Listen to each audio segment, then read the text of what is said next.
This is the plaintiff, Dominique Vinegar. He says the defendant is his older brother and owes him money because he used his car and ruined the engine. Now he needs a new one. Since the defendant refuses to pay, he's suing him here and now for the $1,899 worth of damage he caused.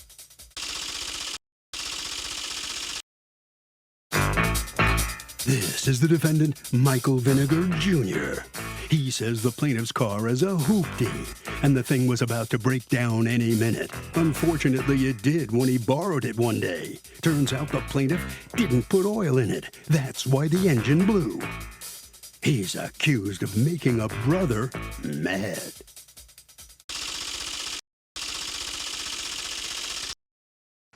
All parties, please raise your right hand.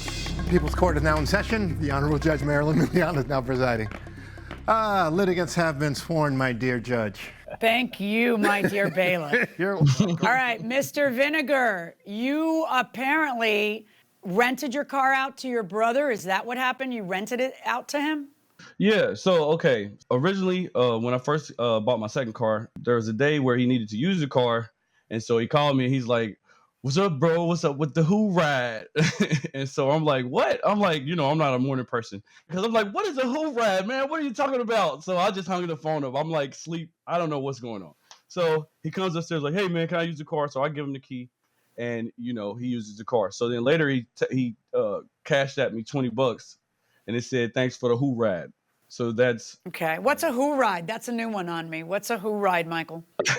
A who ride is a car that when you ride down the street and everybody be like, "Who is that riding in that hoopty?" Oh, a hoopty. Okay. Oh, yeah. So you're all kinds of judgy about what a hoopty the car is, but you don't even have a hoopty. You needed to borrow his hoopty, right? I'm just saying. I mean, you're a step below having a hoopty. Okay. All right. So, Dom, what happens? He takes it and he has it for 3 days, and what happens? So I wanted to let him use the car anyway. Our older brother passed this year. And so, we all been... Oh, I'm sorry to hear that. Yeah, we all just been pulling close to each other. You know what I mean? It's that's what I want to say. This case isn't about us not loving each other or anything like that. But Okay. so anyway, he had the car and he calls me like, "Hey man, you got some jumper cables?" And I'm like, "Oh God, what?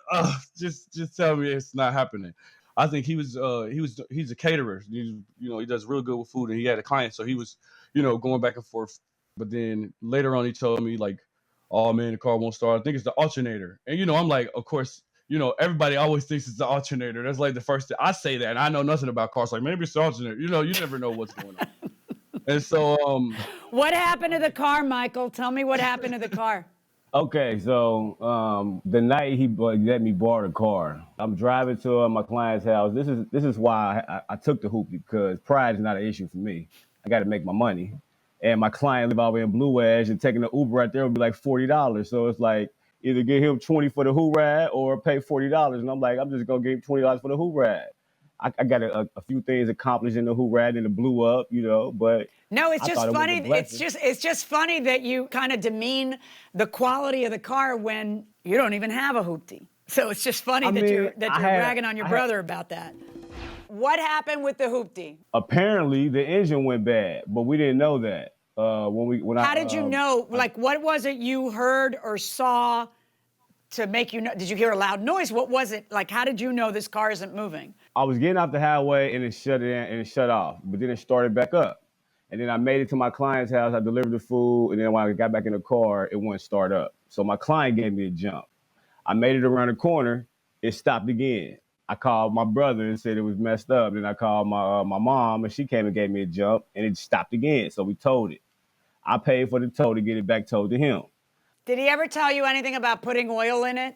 No, he did not say anything about oil. If he had said something about oil, I definitely would have put oil in it, even though it's not my responsibility to do that. But had he said that, I would have put oil in it. Dom, when you got the car back, did you ever take it to a mechanic to find out what was wrong with it or what? Yeah, so there's a guy. It's random. I met this guy on Facebook once to work on a car, and like his slogan is like, "I fix the things that the other Facebook mechanics mess up in your car." You know what I mean? So he's a really good dude, and he charged the battery, and when we started it, it was just like it just sounded like it was like maybe not. I shouldn't do the sound effects, but it was like it sounded terrible. It was like rocks or something was in it, and he's like, "Oh man!" So he pulls the oil thing out, and there's not any oil in the car, and I'm like, "Oh my god."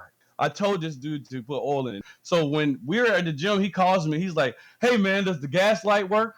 I'm like, "What do you mean does the gas light work? Of course the gas light works. Put gas in the car, man. What are you talking about?" So I think that was originally the first time I mentioned that it needed oil. I was like, if it needed oil change too, look at all the light, any light in there other than the engine light, it's a used car. The engine light is always. But the oil light and the gas, yes, you need the gas and you need oil. I need an oil change in it. So why didn't you I have a question for you. It's your car. Why didn't you maintain your car? Like, why didn't you put oil in it if it needed oil? That was just me. To be honest, I was driving it and I needed to get an oil change, but I had just got the other car.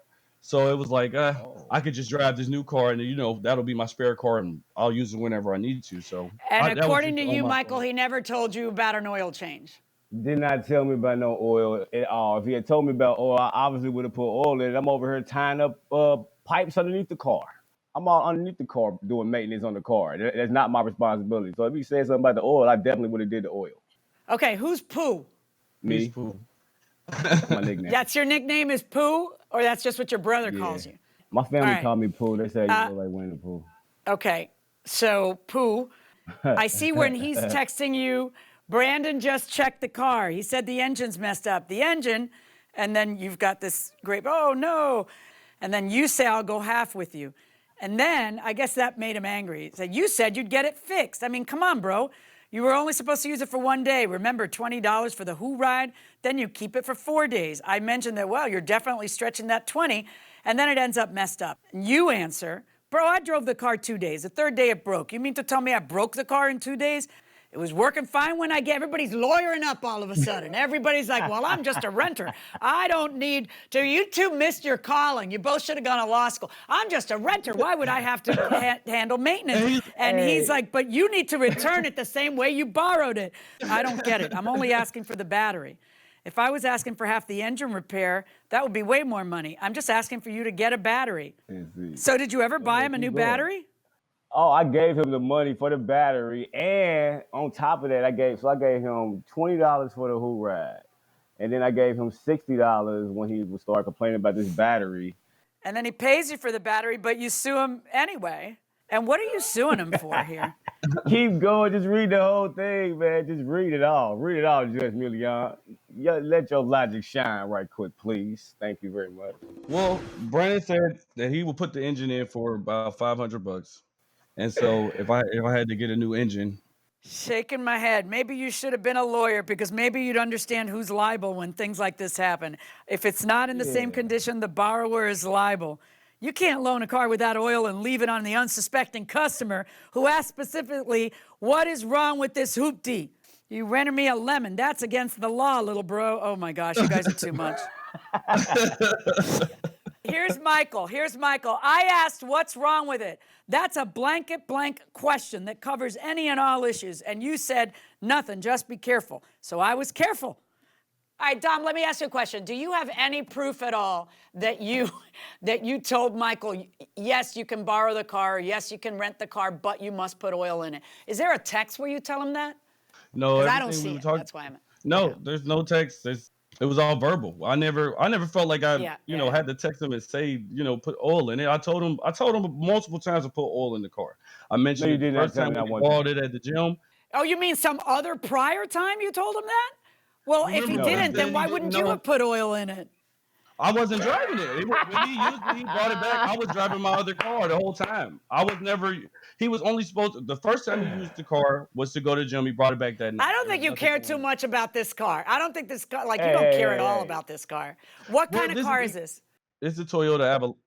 Toyota Avalon, what year? It's I got a picture. 99. 99? Let me show you this. Old enough to vote. I'm going to show you this picture. But look, this is the thing. It was a used car, but we got it from a family mechanic, and he had just put this motor in the car. No, but that's great. But then why aren't you acting? Why aren't you acting like it's a valuable car if it's valuable? Like, in other words, Yeah, I see it. Well, yeah, still better than what you got. So don't be laughing so hard. All right, so I got a new car. I'm good. Yeah, now you got a new shiny car. You need to loan it to him. All right, listen to me. If it matters and you don't want it to die on you, then you put the oil in, or you don't loan it out until the oil's in. Because what we have here is you say you told him about the oil. He says you didn't. You don't have any proof that you told him about the oil. So just from a legal standpoint, while I'm sitting here, you're not going to win this case. But if the car, if you want the car to run, and it sounds like you do because you've actually filed a lawsuit over it, then maybe you should be putting oil in it because you're the guy who's responsible for maintenance for the car. He's the guy who's renting the car. I know he's your brother, but he's a guy who's renting the car. So I have no choice in this case but to find in his favor. But let me tell you, because I know it's all laughs and grins, but listen up. Obviously, you have a good relationship with your brother. I know you do. I can tell that you guys have a good relationship. I know. But don't be smug about winning. Don't be smug about it, because he doesn't look too happy. He ends up having to eat whatever happened to it. But, as I tell my children all the time, I have 3 daughters. And I tell them all the time, you are best friends cradle to grave. And that's, y'all are all you got, really. I mean, other people can come and go through your lives, but it's you two, and especially now after the death of your brother, which I'm really sorry about. So be nice and don't be smug. That's what I'm telling you, Michael. Good luck. Take care. Thanks, Judge. Thank you. So the defendant prevails in this case. Let's talk to the plaintiff. Dom, did you tell your brother you were going to sue him, or did you just sue him out of the blue? It was his idea. You just wanted a judge to tell you who was right in this situation. Is that what it was? Really, honestly, just see who was right, just to see what the law said and what was the right thing to do. It's a very educational show. I love Judge Milian. All right, well, good enough. At least it's good to see you and your brother still on really great terms, not just good terms, but great terms. Michael, you okay with? I'm sure you're happy, aren't you? You won the case. You won the argument, right? I told him I was going to win. I told him he'd have a shot in the Pacific Ocean of making this putt go in. It was over. He could have shot it at the ocean. He could have threw the rock at the ocean and still missed the water. Okay, well, that'll bring this case to a close. Good enough. Congratulations, Michael. You're the winner here. Some tangled up analogies there by Michael, making the putt go in, throwing a rock and hitting the ocean with it. But I got to tell you, I was a judge for 15 years on the bench, and I've waited and waited and waited, and not once has anyone said, Judge, let your logic shine, like Michael did to you. I got to say, that was an interesting moment. Yes. But hey, on this, the whole thing about the oil not being in the car and the engine seizing up and whatever happened, the car, I guess, was trashed. Michael already took it on the chin with $20 for the rental. He paid for a battery, like $50 or $75, right? He threw some money in for a battery, I think. He also paid to tow it. Yeah. So he's out a fair amount already too. And he says, hey, I didn't know that the car had no oil in it. Right. Because you don't give somebody a car that has no oil. It's one thing to say, hey, it could use an oil change, but no oil in the car? That's someone who's not taking care of the car. I think by then it was just the car he loans out to family members, maybe. Exactly. Okay, Maria wants to know this. Hey, Harvey. My husband left a hotel because it was infested with cockroaches and they didn't refund the whole amount of his bill. Is that legal?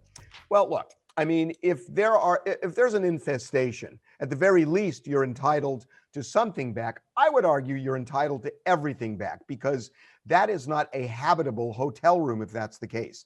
I got to say, I take it to the mat and I would say to them, look, either pay me the whole thing back or I will see you in court. That will do it for this case. Litigants for the next case inside the courtroom.